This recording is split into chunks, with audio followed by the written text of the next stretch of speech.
نو څه مولیانی چې هغوی وایي جمهوریت کفر دی او څه داسې چې هغوی بیا د ځان نه هغه کیسې جوړوي. موږ ورته کفر نه وایو. هم د دنیا یو سیستم روان دی، موږ ورته کفر نه وایو چې ګینې دا کفر دی. السلام علیکم ورحمت الله وبرکاتو. انتهایی واجب الاحترام حضرات مسلمانانو دوستانو، د ملک پاکستان په سرزمین باندې یو لوی فتنه داسې ده چې هغه په نه خبره باندې د بل مسلمان تکفیر کوي او بل مسلمان ته کافر وایي، او چې کله د کم وجوهاتو له وجې نه بل مسلمان ته کافر وایي، خو چې کله هغه وجه دغه خلکو کې د څه مفادو دپاره راشي یا د مال او دولت دپاره پخپله په هغه وجوهاتو په بنیاد باندې په هغه کار کې اخته شي، بیا هغه کفر هم ورنه هیر شي، بیا هغه اسلام او دین هغه ناره هم ورنه هیره شي. لکه 2-3 میاشتې مخکې د شیخ القرآن، اگر که شیخ القرآن نه دی خو دغه ملګري پنجپریان ورته شیخ القرآن وایي، چې شیخ طیب صاحب کم مدرسه کې سبق ویونکي شاګردان او د خضریات صاحب خاص شاګرد مونږ سره 2-3 میاشتې مخکې مناظره کړې وه په مسله د جمهوریت باندې، چې هغې زمونږ د جمعیت علماء اسلام د ټول اکابرینو او د عوامو او د مولیانو تکفیر به یې کوله چې دا خلک په جمهوریت کې مبتلا دي، دی جمهوریت دپاره کارونه کوي، له دې وجې نه نعوذ بالله دی کافران دي. مونږ ورته دا خبره کوله چې بای په معمولي خبره باندې یو څوک کفر ته مه وباسئ، یو چا باندې بې ځایه د کفر فتوی مه لګوئ، ځکه چې څه کري هغه به ریبي. مونږ ته خو دغه خلکو مرضونو پته وه چې دغه خلک په خپله د اوټونو په دغه موقع کې دغه جمهوریت کې په خپله مبتلا کیږي او د $100 په وجه باندې دیو خپل ایمانونه هم خرڅوي. لکه مشهور خبره دا ده چې یو انسان چې په 10,000 روپو ته ټینګ نه وي، چې کله هغه حکومت له طرفه د امامانو دپاره د 10,000 روپو اعلان وشو، د ټولو نه اول هم دقه پنجپري حضرات مخکې ورغلي وو د 10,000 روپو د حصولولو دپاره. هغه وخت کې جمهوریت کفر نه و، د جمهوري خلکو د لاسه پیسې اخیستل ګناه نه وه، خو چې کله مولانا فضل الرحمن صاحب او هغې ټیم په دغه جمهوریت کې حصه واخلي هغه کافران وګرځېږي. چونکې د دې د مشرانو هم دقه عادت ده چې بې ځایه په یو مسلمان باندې فتوه لګول. د دې مشرانو به هم مخکې دا خبره کوله چې جمهوریت کفر دی، څوک چې په دې کې داخل شو داسې کافر به شي وغیره وغیره به وي.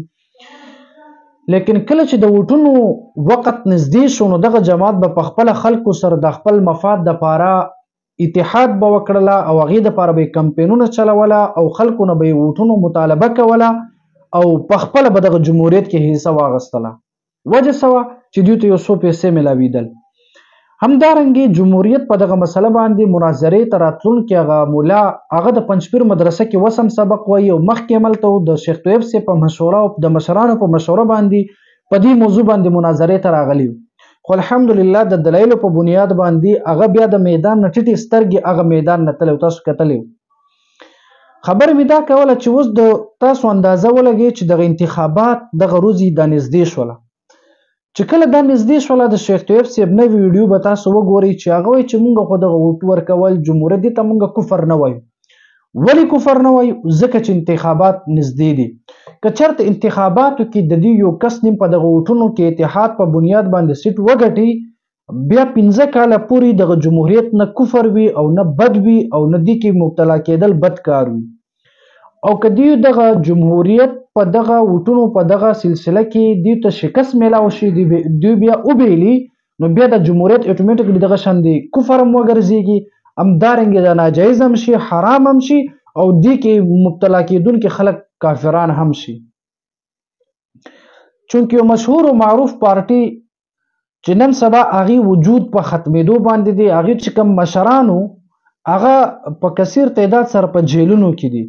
او کم چې بهر دی هغه هم په انتخاباتو کې حصه نشي اخیستلی.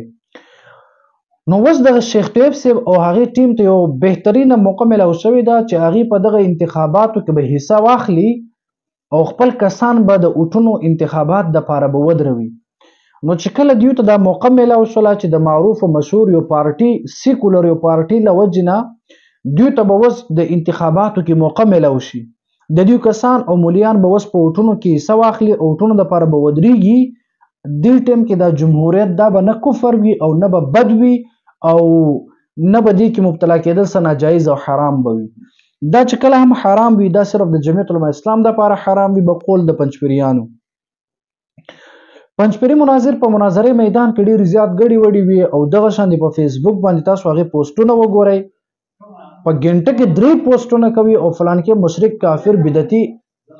اوس ورته صرف دا پیغام ورکول غواړم چې د کوم جمهوریت په وجه باندې تا زمونږ د مشرانو تکفیر کوله، ستا مشر اوس په خپله حق جمهوریت کې حصه اخیستونکی دی، ستا مشر اوس په خپله حق جمهوریت ته کفر نه وایي، ستا مشر اوس په خپله دغه جمهوریت او انتخاباتو دغه طریقه د اسلام خلاف نه ګڼي. نو آیا چې کله مخکې تا زمونږ په مشرانو باندې د کفر او د شرک فتوی لګوله، هغه فتوی په بنیاد باندې ستا مشر شیخ طیب صاحب مشرک دی او که نه دی؟ شیخ طیب صاحب ستاسو د فتوی له وجې نه کافر دی او که نه دی؟ شیخ طیب صاحب له په دغه انتخاباتو کې حصه اخیستل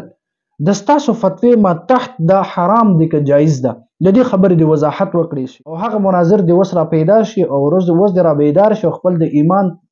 هغه حرارت او ګرمایش د وسه ښکاره کړي چې بای هله به مونږ ستاسو د ایمان هغه حرارت تسلیم کو چې کله اوس ستا فتوا د شیخ طیب صاحب په باره کې راشي چې دا هم د جمهوریت په وجه باندې نعوذ بالله من ذلک کافر دی. اگر که مونږ کافر نه وایو، تاسو جمهوریت ته چې څوک کفر نه وایي تاسو ورته کافر وایي، ستاسو شیخ طیب صاحب ورته کفر نه وایي، اوس د شیخ طیب صاحب په باره کې څه فتوا ده ستاسو؟ د دې خبرو د وضاحت وکړی شي.